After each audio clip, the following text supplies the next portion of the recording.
Bien, alors, bonjour à toutes et à tous. Je vais aujourd'hui, donc comme prévu, vous parler de la notion de frame en linguistique cognitive. Je le ferai pour commencer à partir d'une petite vidéo de 5 minutes de Lakoff. Je vous mettrai en ligne le lien vers la vidéo complète qui est accessible sur ce site-là qui Fora TV qui diffuse des vidéos de type éducation universitaire, etc. Donc je ne sais pas si j'aurai le temps de terminer aujourd'hui ce que j'ai à dire sur le frame ou si on reprendra plus tard, mais la semaine prochaine il y aura donc une de mes anciennes doctorantes qui enseigne maintenant, enfin qui a enseigné à Paris 3 notamment, et qui a fait sa thèse dans le champ des linguistiques cognitives, et qui viendra vous parler la semaine prochaine, mais je serai présent aussi avec elle, du concept de blending. Donc on va continuer, si vous voulez, l'examen des différents concepts caractéristiques de la linguistique cognitive. Donc, je vous présente ce concept de frame. Voilà. Pardon. Alors, on va essayer de régler le son. Volume. Voilà. Je recommence.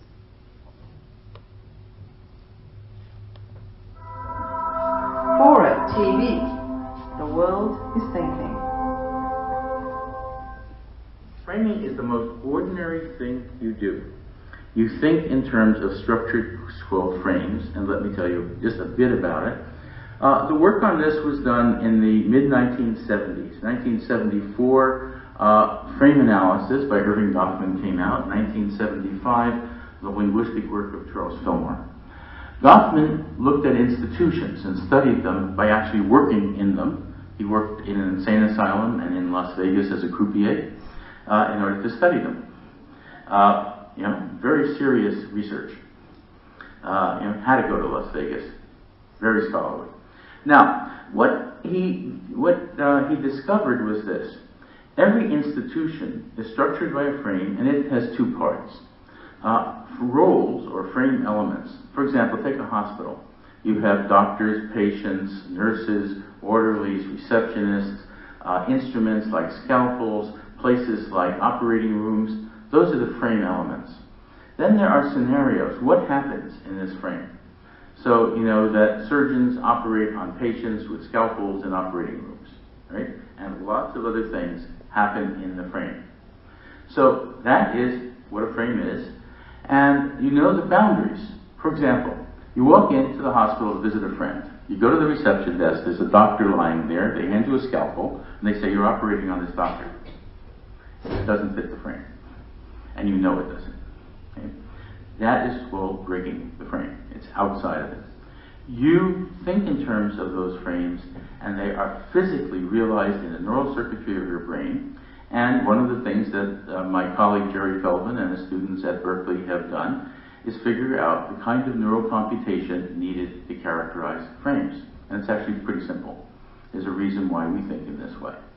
Now, the other great result about frames is Charles Fillmore's. He's a member of my linguistics department, now retired, one of the great linguists in the world. He figured out that every word in every language is defined relative to a frame. Every word, like surgeon, or scalpel, or menu for a restaurant, and so on. You understand it in terms of a structure like that. So this is normal. Frames are the most normal things in the world, and we'll see in a minute that they are thoroughly political. Then there's metaphor, and I'll tell you just briefly about that, because that is also thoroughly political. Let's take a non-political example.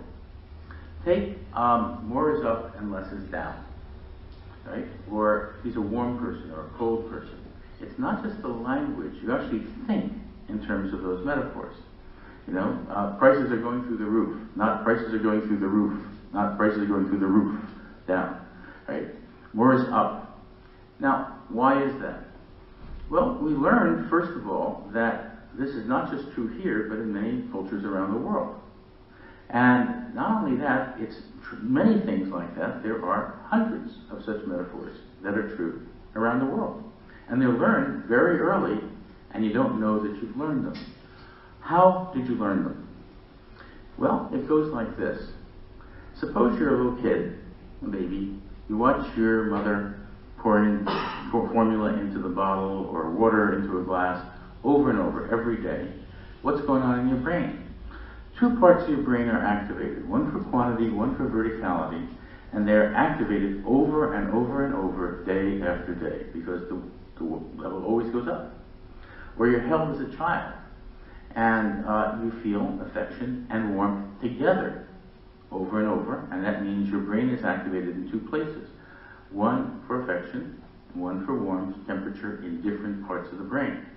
What happens is, when they're activated over and over, the activation starts to spread. The more they're activated, the stronger it gets. The more they spread, the stronger it gets. The more they spread, until they find the shortest path between them and form a circuit. And that circuit is the metaphor, Morozov, or affection is warmth. These metaphors, called primary metaphors, are physical.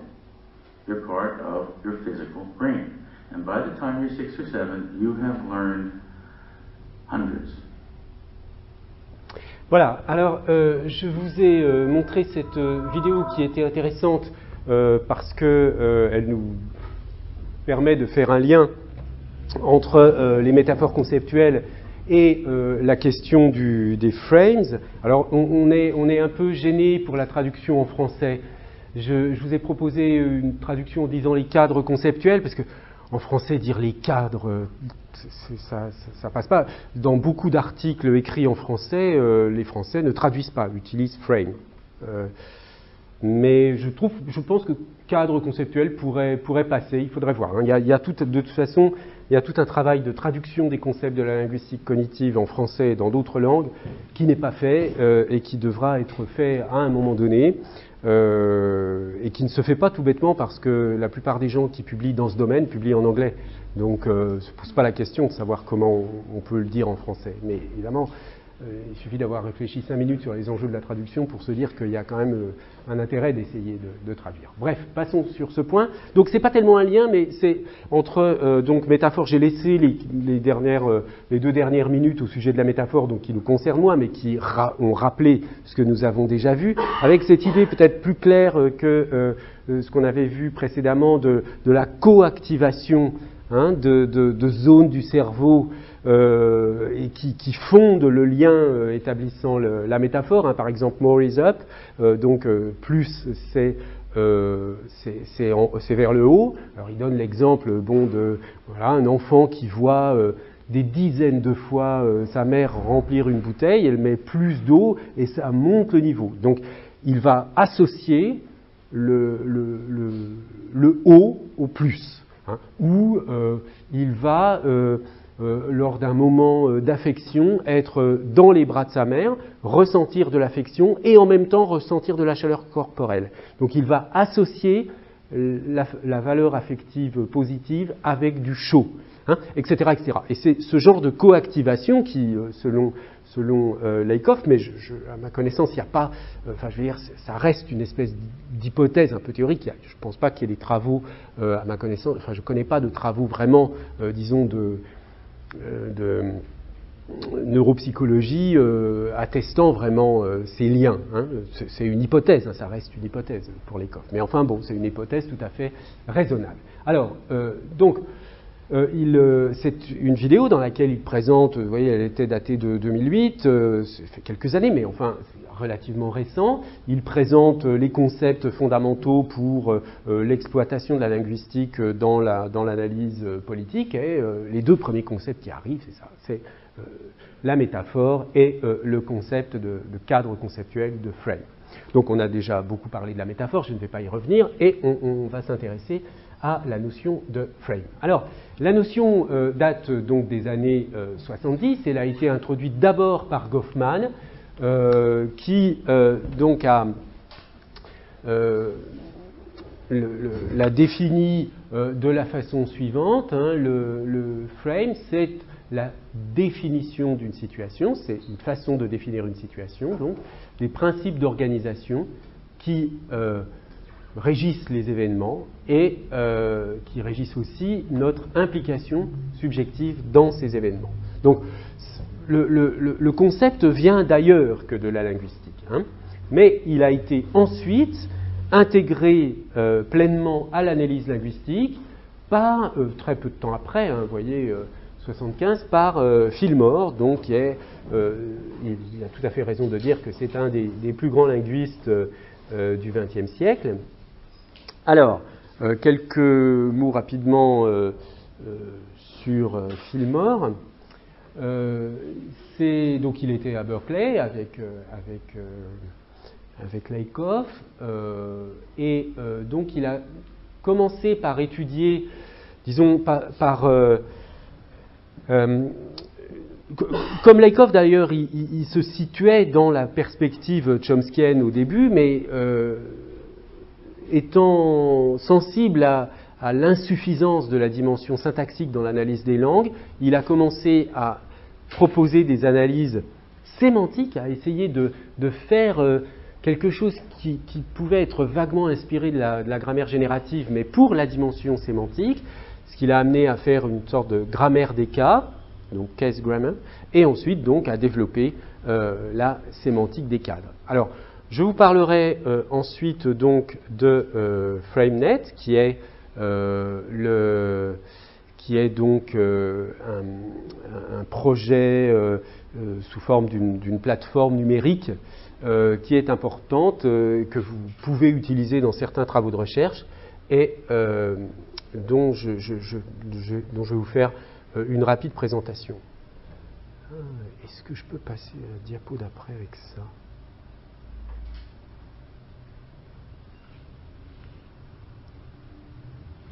Non.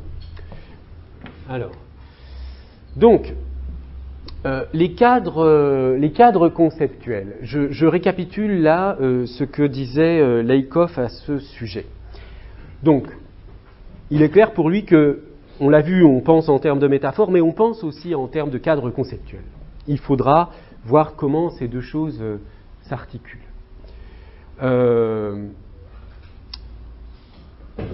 Pour décrire ces frames, ces cadres conceptuels, on a besoin de deux types d'éléments, enfin deux types de niveaux descriptifs. Hein. Il y a un niveau des rôles, c'est-à-dire les entités qui sont mises en jeu dans les frames, et puis les scénarios, c'est-à-dire les relations qu'il y a entre ces entités. Donc, par exemple, dans le cas de l'hôpital, eh bien, les rôles, donc les éléments, on parle aussi, enfin, en anglais l'expression utilisée c'est frame elements, donc les éléments du frame, c'est-à-dire, vous voyez, les actants, quoi, hein, on dirait dans une perspective de type Ténière, hein, les actants du scénario, les personnages du scénario sont la salle d'attente, il y a des chirurgiens, des malades, des scalpels par exemple, des blocs opératoires, bref, tout ce qui peut exister comme entité dans le cadre hôpital. Et puis ensuite, il n'y a pas seulement des entités, il y a des événements qui relient ces entités et qui sont caractéristiques de ce cadre. Bon, par exemple, donc, un chirurgien opère des malades avec un scalpel dans des blocs opératoires avec l'aide d'infirmières. Hein, ça, c'est un frame, un scénario qui va donc mettre en jeu beaucoup d'éléments du frame. Mais on peut imaginer, évidemment, des phrases moins complètes où il y aura tout de même un scénario. Ça, c'est le scénario un petit peu complet pour l'hôpital. Alors, je l'ai dit pour les métaphores conceptuelles, mais cela vaut également pour les frames. Ces cadres conceptuels ont une réalité neurologique, hein, pour Lakoff. C'est-à-dire qu'ils correspondent vraiment à des circuits neuronaux. Là aussi, ça repose sur une coactivation, c'est-à-dire que vous avez l'habitude d'associer tous ces éléments. C'est-à-dire, scalpel vous fait penser à médecin, vous fait penser à hôpital, etc. Et tous ces éléments sont coactivés en quelque sorte dans votre cerveau. Et puis donc je ne reviens pas sur la métaphore conceptuelle. Ouais,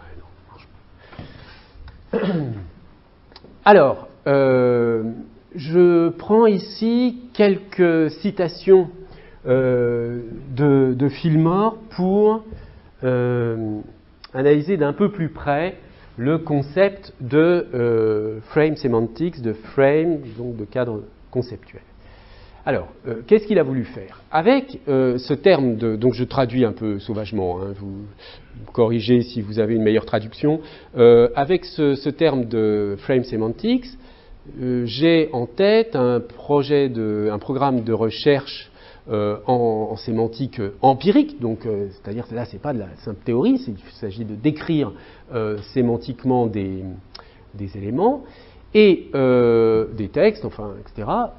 Et un cadre descriptif pour présenter les résultats de cette recherche. Bon, la sémantique des cadres fournit une manière particulière de regarder le sens des mots. Donc, vous voyez que d'emblée, cette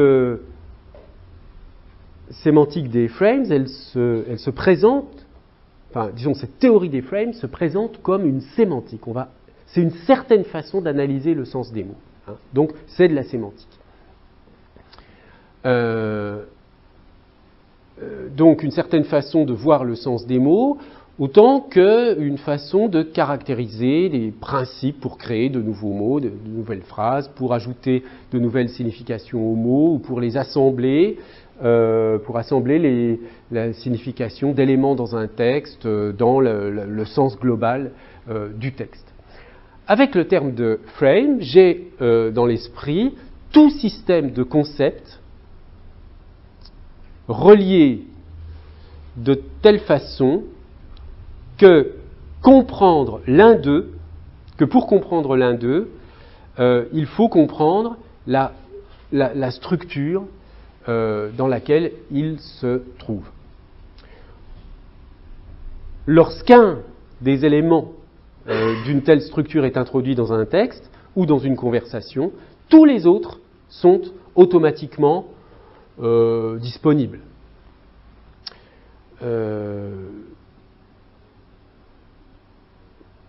Donc le terme de frame est utilisé comme terme général pour un ensemble de concepts qui sont dénommés d'une manière variable, comme schéma, script, scénario, etc. Hein.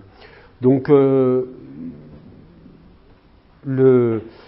aujourd'hui, on utilise quand même plus volontiers, enfin le terme de cognitive model est plus général, schéma aussi, le terme de, enfin, disons ce que couvre le concept de frame est aujourd'hui assez stabilisé sous cette dénomination.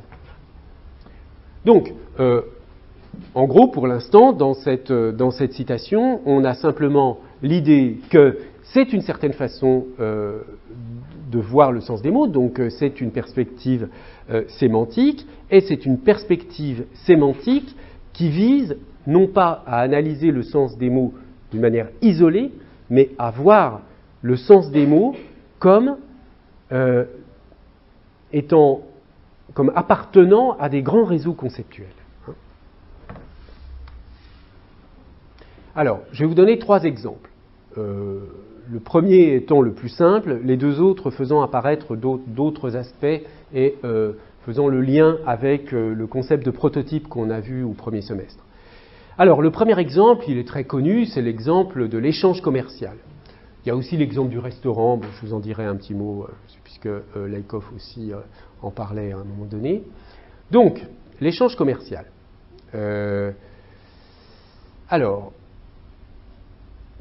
Donc, il explique qu'il va parler de cette notion de commercial event.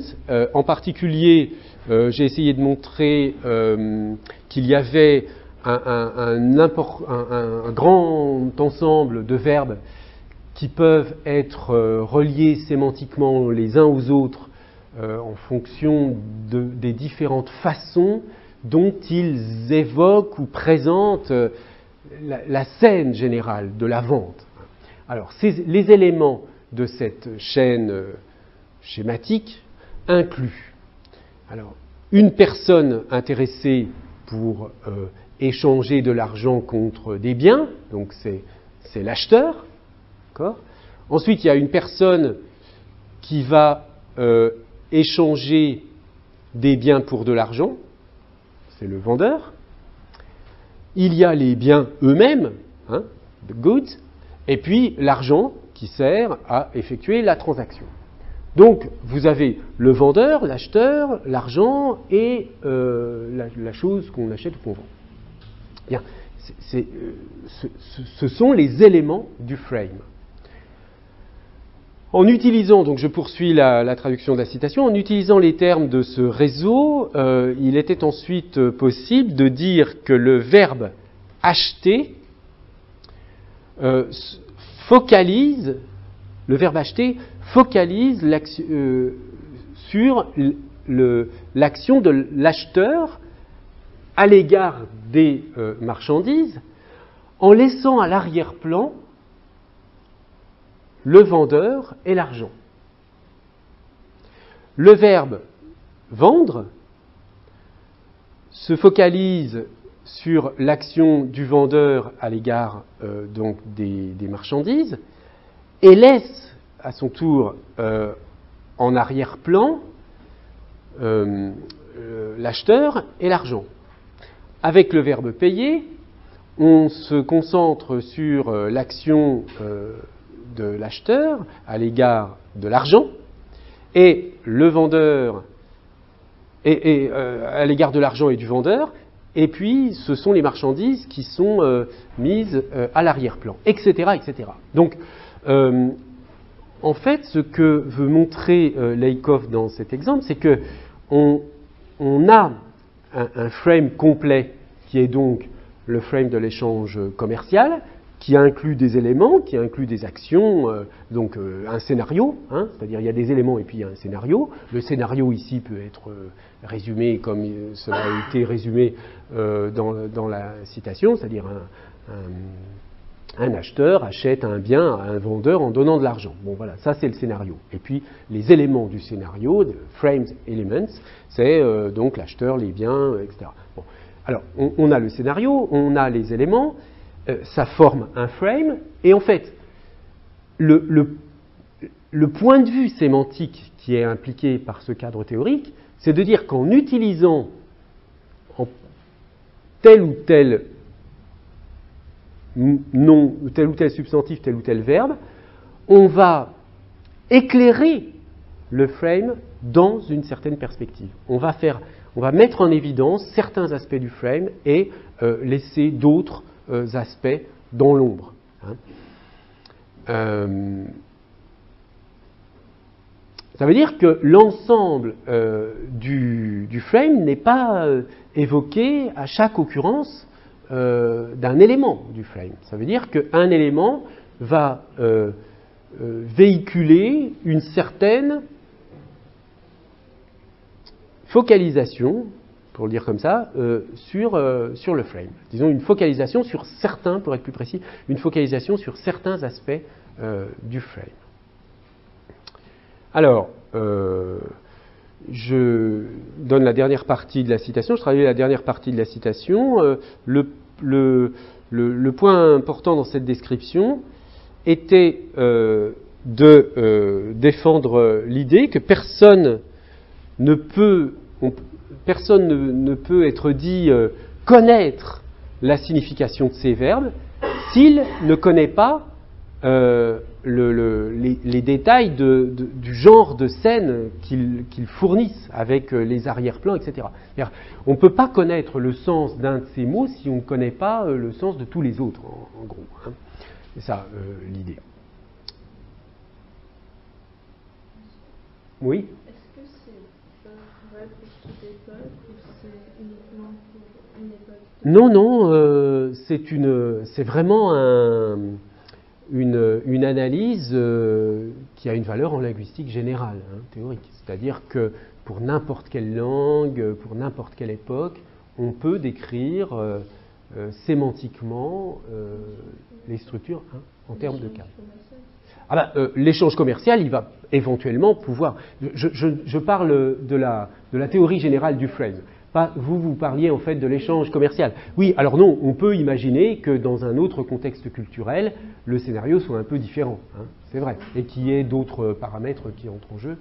Par exemple, quand la monnaie n'existait pas, Oui. que ça ne marche pas dans ce cas-là. En effet,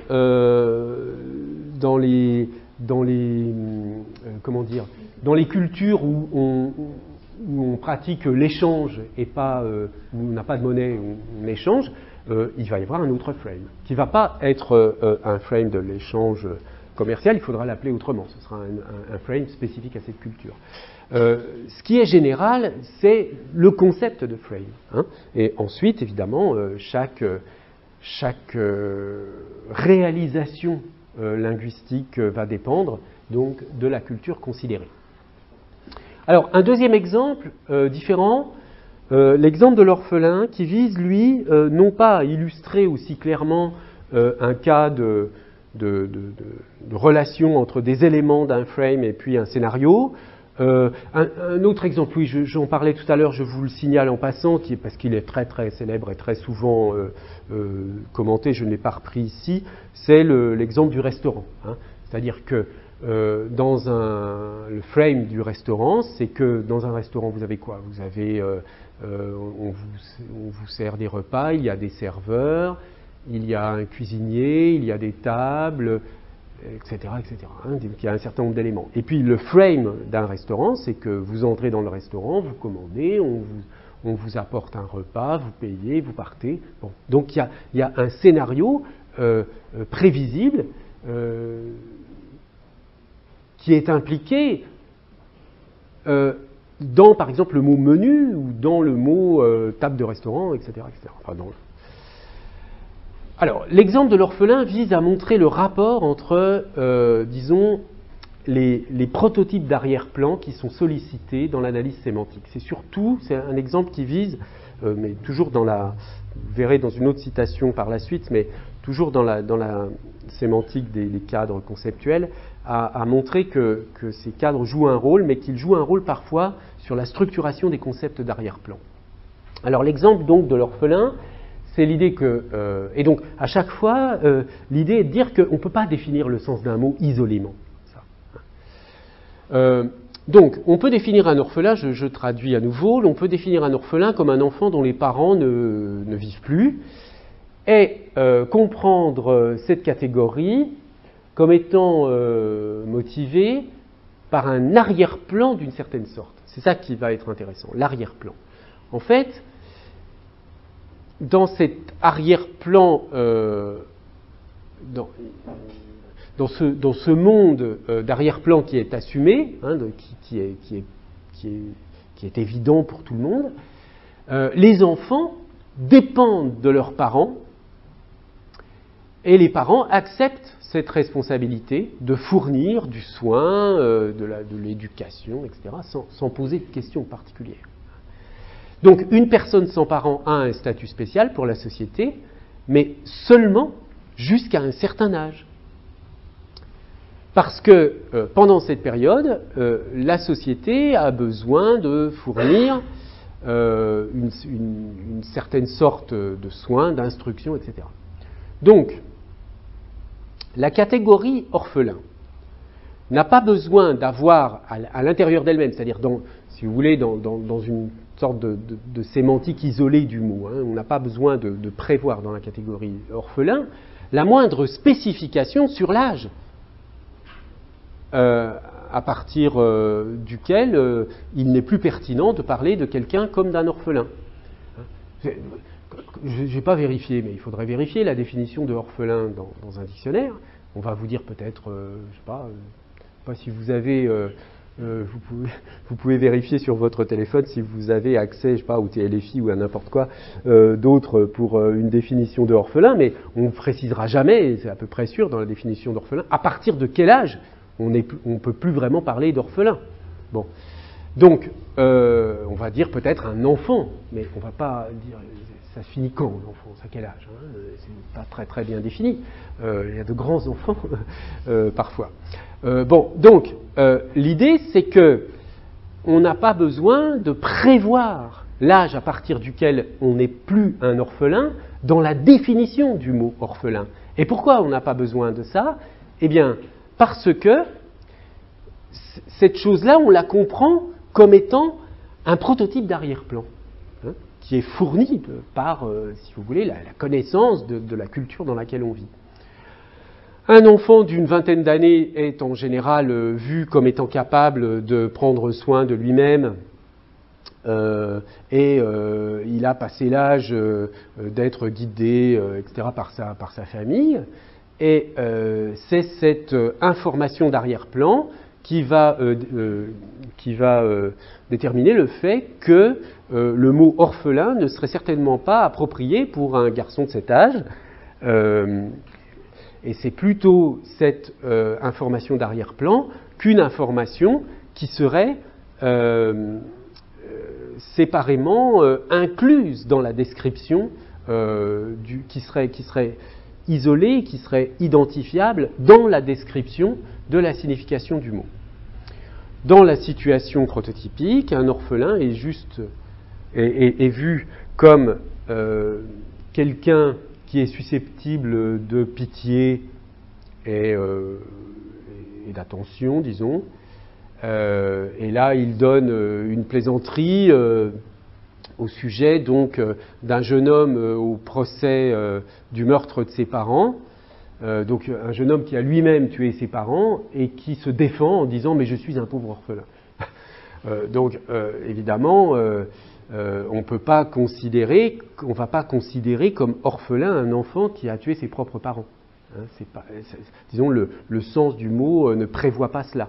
Mais ça n'est pas, cette idée n'est pas incluse. Ce que veut dire ici Fillmore, c'est que cette idée, toutes ces contraintes sur le sens du mot orphelin ne sont pas incluses dans le sens du mot, mais dans des frames d'arrière-plan qui sont prototypiques. Un autre exemple du même genre, c'est l'exemple du petit déjeuner. Donc, vous voyez que toujours, hein, c'est quand même une idée d'une sémantique qui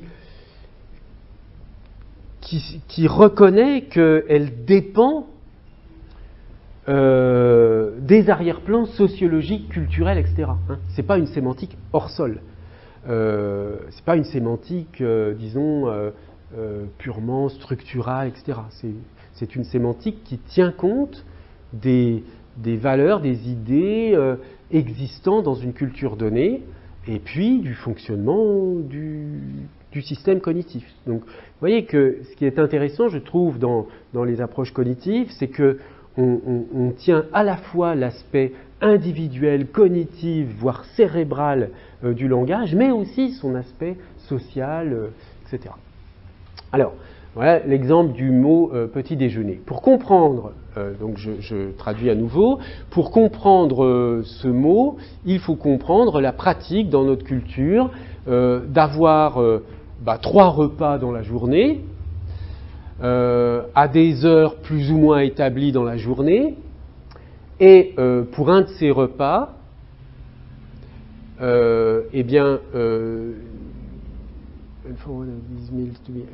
l'un de ces repas est pris donc tôt dans la journée, après une période de sommeil, et il consiste dans un menu, quelque chose comme un menu unique. Hein. Alors bon, c'est pour dire que le menu du petit déjeuner, selon les cultures, est stéréotypé.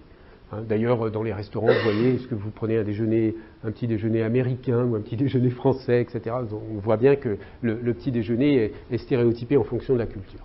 Alors, ce qui est intéressant, donc je poursuis la citation, à propos du mot petit déjeuner, c'est que chacune des 3 conditions, donc chacune des 3 conditions qui viennent d'être énumérées, hein, qui sont en principe typiquement associées au petit déjeuner, peuvent très bien,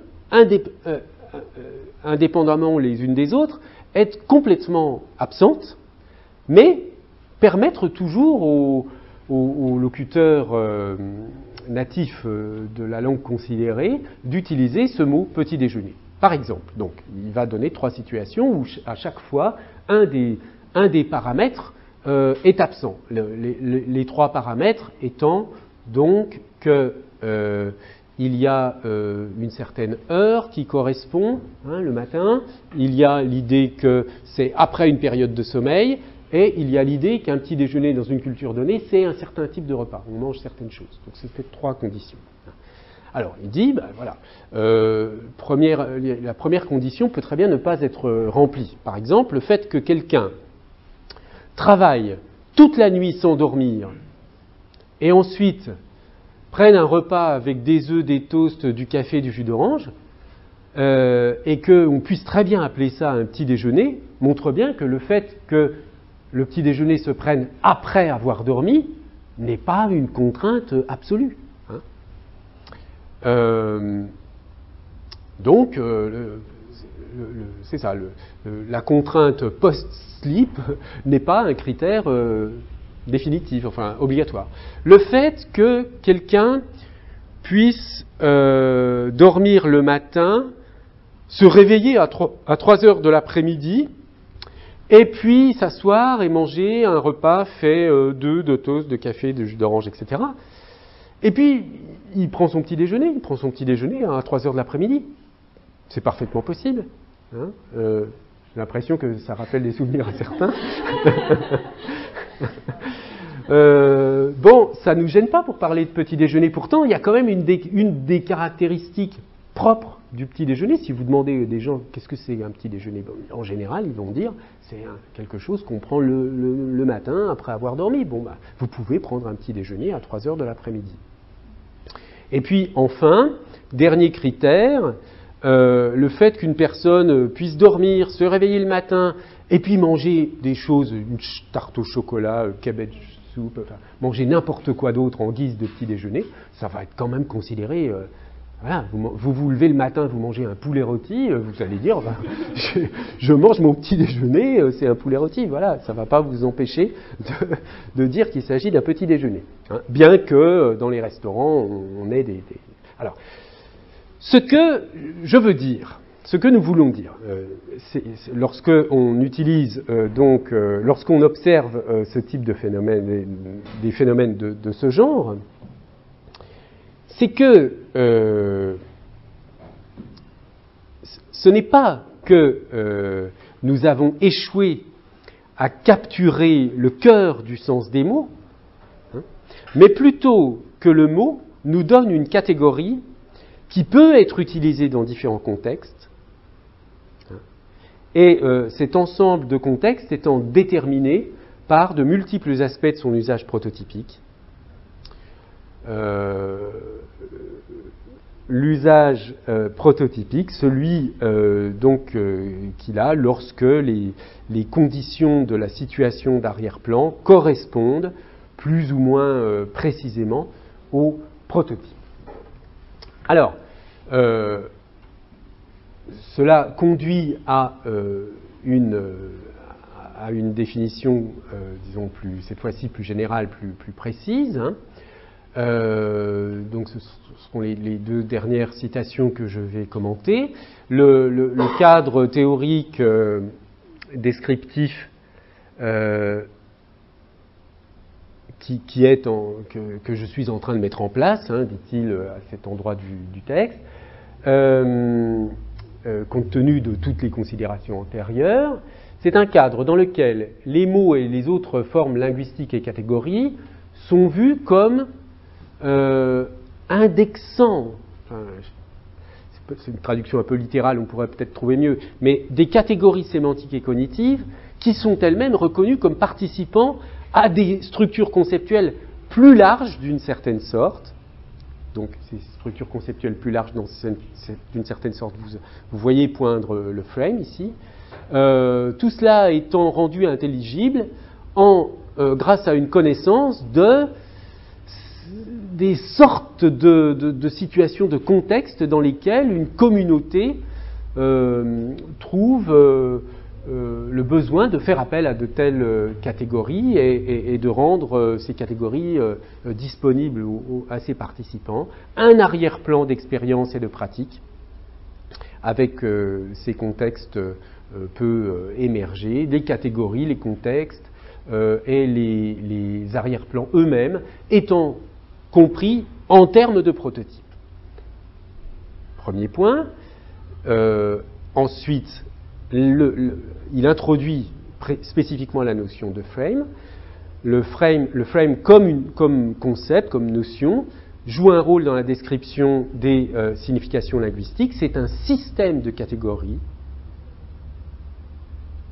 structuré en accord avec un contexte motivé. Un certain nombre de mots existent pour fournir l'accès à la connaissance de frames de ce genre aux participants du processus de communication et simultanément permettent d'effectuer une catégorisation qui considère ce frame ou ce framing comme acquis. Et puis donc le contexte dont il est question ici, c'est un ensemble de compréhension, hein, des ensembles de pratiques, l'histoire d'institutions sociales, sur lequel donc un fond sur lequel la création d'une catégorie est intelligible dans une langue donnée. Alors schématiquement, on peut présenter les choses de la façon suivante. On a donc des formes linguistiques, qui sont les formes linguistiques, disons, de surface, si l'on veut, hein, apparentes, qui elles-mêmes sont l'indice de catégories sémantiques et cognitives, donc ça c'est l'opération de catégorisation et éventuellement les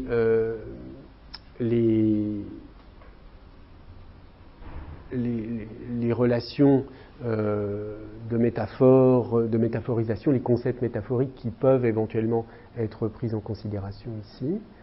Il y a des cadres conceptuels qui sont donc les frames eux-mêmes, d'accord, qui sont des systèmes de catégories, c'est-à-dire des ensembles de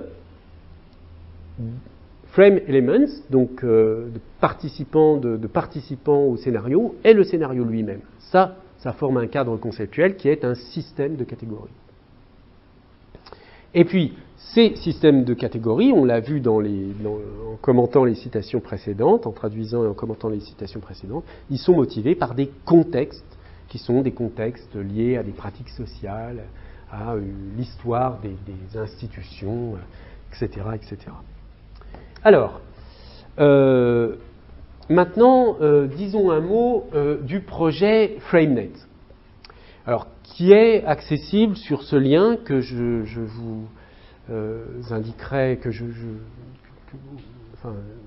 laisserai évidemment dans les diapositives que je mets sur le site. Donc, il est présenté, ce projet, comme une ressource lexicale en ligne pour l'anglais. Hein. Il y a quelques tentatives dans d'autres langues, je vous en reparlerai plus tard. Donc, fondé sur la sémantique, bien sûr, des frames, et puis soutenu par des preuves sur des corpus. Donc, le but de ce type de ressources, c'est de faire apparaître donc les valences de chaque mot. Vous voyez qu'au fond, il utilise le même terme que Ténière, c'est-à-dire, au fond, ce dont on a parlé tout à l'heure, je disais, pour essayer de trouver un équivalent français de frame elements, je disais actant. Ben, au fond, la linguistique de Ténière avec sa valence des verbes et ses actants est quand même très proche de cette notion de frame. Hein. Bon, alors, bien sûr, ce concept de frame a été élaboré avec un degré de technicité plus grand et puis qui, par ailleurs, implique pas seulement les structures verbales, mais n'importe quelle structure lexicale. Donc, dans cette base de données, elle contient, vous voyez, 10 000 unités lexicales, dont plus de 6 000 sont complètement annotées. 800 frames qui sont exemplifiés par 135 000 phrases annotées. Alors, à quoi ça ressemble? Je ne vais pas avoir le temps de vous détailler aujourd'hui, on le fera donc non pas la semaine prochaine, mais la semaine suivante. Vous voyez, il faut un certain nombre d'explications pour comprendre de quoi il s'agit. Mais pour vous donner une première idée, vous trouvez par exemple sur l'occurrence abandonment, quand vous allez dans une rubrique qui est l'index des frames, vous prenez l'index abandon, et puis vous avez une définition en termes de, vous voyez, un agent, thème, etc. Et une description qui met en évidence les relations de scénario entre les différents éléments de la catégorie, les éléments du frame. Et ensuite, ça n'apparaît pas ici, mais je vous le montrerai dans un cours suivant, on a des phrases prises dans des corpus qui exemplifient les frames, on peut annoter des textes, disons, il y a un ensemble de ressources pour l'anglais qui est extrêmement intéressant. Alors il y a aussi un équivalent français, mais qui n'a pas autant de fonctionnalités, mais dont je vous parlerai plus tard. Voilà, eh bien, s'il n'y a pas de questions, je vous remercie de votre attention et je vous dis à la semaine prochaine.